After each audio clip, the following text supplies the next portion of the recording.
Hey YouTube, today we're continuing our rebuild of Bricktown and looking at our modular grids.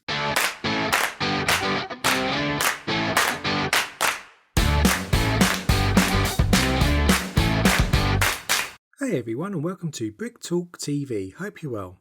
This is the fourth episode in our series of rebuilding Bricktown, and if you've missed any of the other episodes then do check out our playlist in the top right so you can catch up on the previous episodes.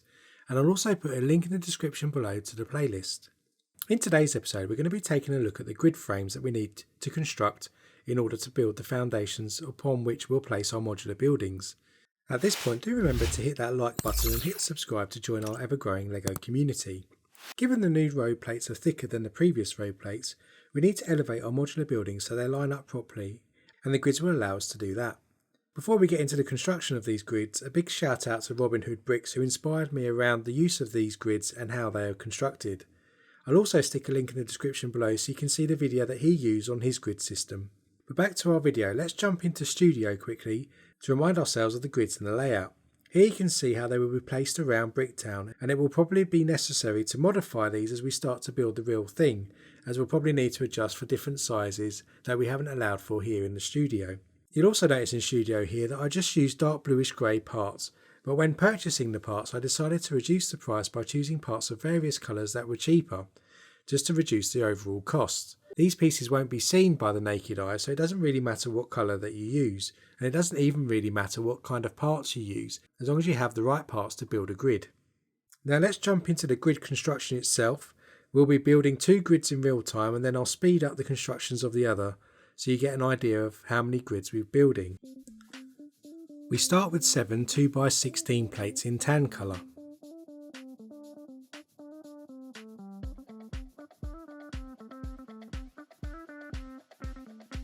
We also need 2 2x10 plates in dark orange yellow, 3 1x10 plates in dark orange yellow,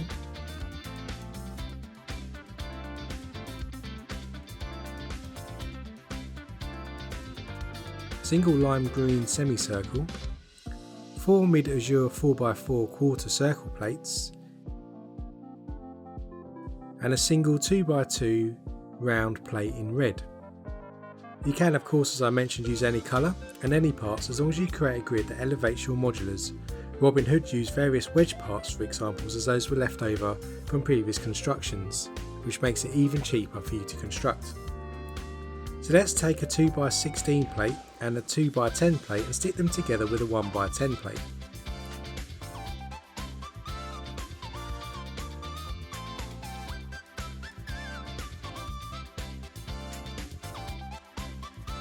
Then stick a 2x16 plate at the end of that and connect it with one of our mid-azure 4x4 quarter circle plates. Stick another one of those quarter plates at the other end and attach another 2x16 plate like so. At the end of that plate, add another 2x16 plate and connect them together with a lime green semicircle.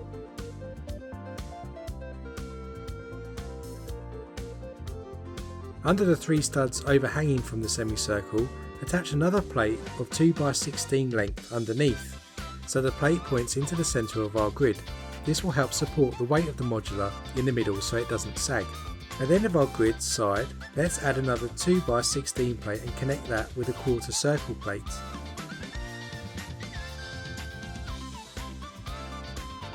Add a 2x10 plate to the end of the 2x16 plate and connect them with a 1x10 plate like we did with the other side. Then to complete our grid, let's add a final 2x13 plate and connect it with a quarter plate and with our final 1x10 plate. Then to finish off, we add a 2x2 round plate into the centre point so we don't get any sagging modulars in the middle. And that's our grid construction. All we need to do now is to make all the others. These grids are 32 studs by 30 studs, which is slightly shorter than the 32 by 32 plates used on the modulars, but I think this will be enough for us to support the buildings in general.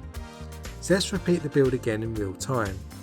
We will gather all of our parts again, that's 7 2x16 plates, 3 1x10 plates, 2 2x10 plates, 4 4x4 quarter plates, 1 half circle plate and a single 2x2 red round plate.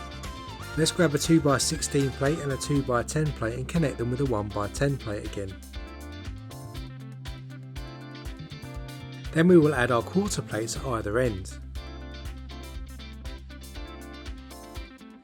We'll connect another two 2x16 plates to either end and we'll attach a quarter plate.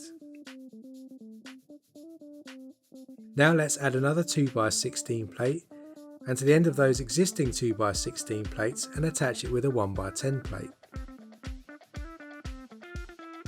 Let's do the same the other side, but we will use a semicircle plate to connect the two 2x16 plates this time. And we'll add another inward facing 2x16 plate to that semicircle and we'll add a 2x2 round plate to the end. Now let's finish off the final side adding a quarter plate to each end and sticking a 2x16 plate and a 2x10 plate at the end, finally connecting it in the middle with a 1x10 plate.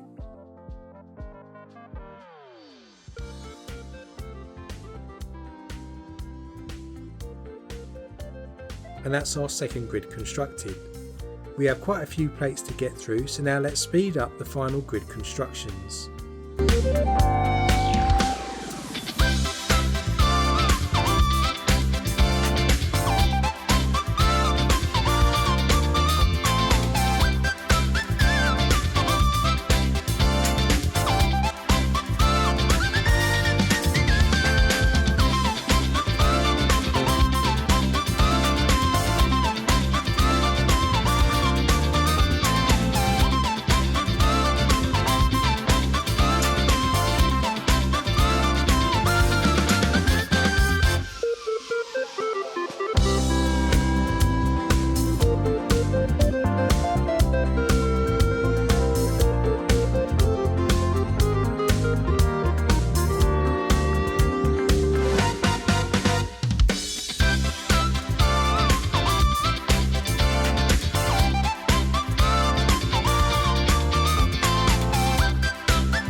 So there we have all our grids constructed, and as you can see we have a huge pile now ready to put into our layout. We will put these based on our studio layout, and as we start to get into placing modulars and building pavements, we will adapt these grids over time. For now, let's flip over to the Bricktown tables and start to lay our grids.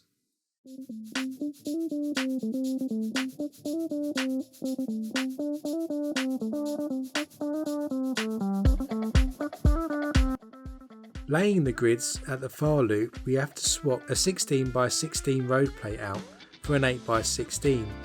This will allow us to fit the modular grids into that road, as we misjudged that on our studio construction. As we've made that adjustment, we will add the proper road plates in before our next episode, but we'll allow enough space now just to lay that side of the grids. Down this side we also need to remove the base plate that the railway is sitting on in order to make enough room for the grids. So let's remove all of those.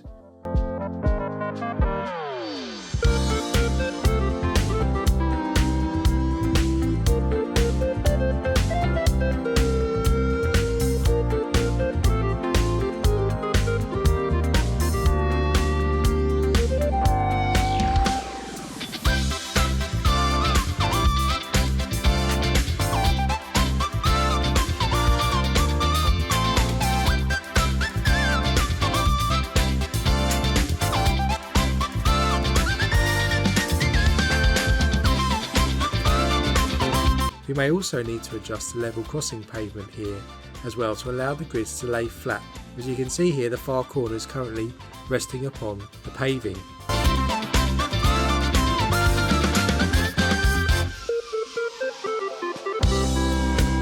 In this bottom loop we're also going to make a custom grid here, which might need some additional work in the future, but for now we'll leave it with an 8 stud wide gap around to allow for paving.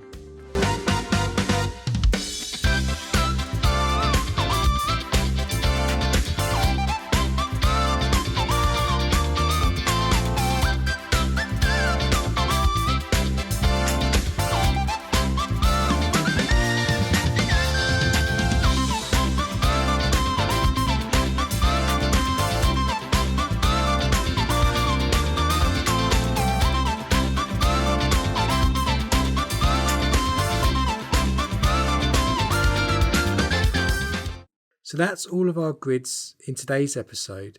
You can see here now how the grids are looking as they've all been laid out, and I'm fairly pleased with this layout for now. As I mentioned, we will evolve this over time, and as we start to put more detail into the city, we'll adapt it based on our needs.